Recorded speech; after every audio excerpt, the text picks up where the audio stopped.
وَإِذَا قِيلَ لَهُمْ آمِنُوا كَمَا آمَنَ النَّاسُ قَالُوا أَنُؤْمِنُ كَمَا آمَنَ السُّفَهَاءُ أَلَا إِنَّهُمْ هُمُ السُّفَهَاءُ وَلَكِنْ لَا يَعْلَمُونَ.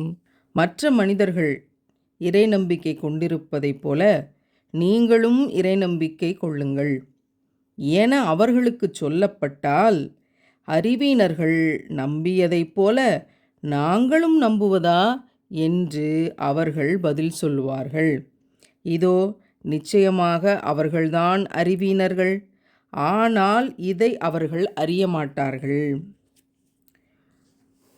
நபிகள் நாயகம் ஸல்லல்லாஹு அலைஹி வஸல்லம் அவர்கள் நம் உயிரினும் மேலாக நாம் நேசிக்கும் உத்தம நபி அவர்கள் ஏகத்துவத்தை எடுத்துச் சொல்லுகிற போது, இறை நம்பிக்கை கொள்ளுங்கள், ஏக இறைவன் ஒருவனே என்று செய்தியை எடுத்துச் சொல்லுகிற போது, பாவிகள் அறிவீனர்கள் என்று யாரை குறிப்பிட்டார்கள் தெரியுமா? ஏகத்துவத்தை எடுத்துச் சொல்லுகிற போது அந்த அறிவீனர்கள், அந்த முட்டாள்கள், அவங்க இறை நம்பிக்கையை ஏற்றுக்கிட்டது மாதிரி நாங்களும் இறை நம்பிக்கையாளர்கள் ஆகணுமோ, கண்ணுக்கு தெரியாத அந்த இறைவனை நம்பணுமோ அப்படின்னு கேட்டாங்க. யாரை அந்த பாவிகள் அறிவீனர்கள், மூடர்கள், முட்டாள்கள் என்று குறிப்பிட்டார்கள் தெரியுமா? நபி தோழர்களைத்தான். இதை படிக்கிற போதே நம்மை மீறிய ஒரு சிறு நகைப்பு வந்தது. எப்பேற்பட்ட வெளிச்சத்தை பார்த்து இருட்டு சொல்லுகிறது அது இருட்டு என்று. வெளிச்சத்தை பார்த்து இருட்டு சொன்னது வெளிச்சத்தை இருட்டு என்பதாக உணர்ந்து கொண்டு, எவ்வளவு பெரிய அறியாமையினுடைய உச்சக்கட்டம் இது. வெளிச்சத்தை வெளிச்சம் என்று நம்ப முடியாதது தான் இருப்பதிலேயே ஆகப்பெரிய அறிவீனம் என்று அல்லாஹ் எடுத்து சொல்லுகிறான். அப்படி அறிவீனர்களான இவர்களும் நாங்களும் ஒரே நிலையில் ஒரே வழியில் செல்ல முடியுமா? ஒரே மாதிரி இருக்க முடியுமா?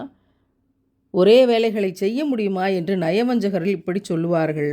அந்த நேரத்திலெல்லாம் அவர்களை ஏசிய போது, தூற்றிய போது, எள்ளி நகையாடி கேலி கிண்டல் நையாண்டி அவதூறு அத்தனையும் செய்தபோது அவர்களுக்கு பதிலடி தடும் பொறுப்பை தூயவனான அல்லாஹ்வே ஏற்றுக்கொண்டான்.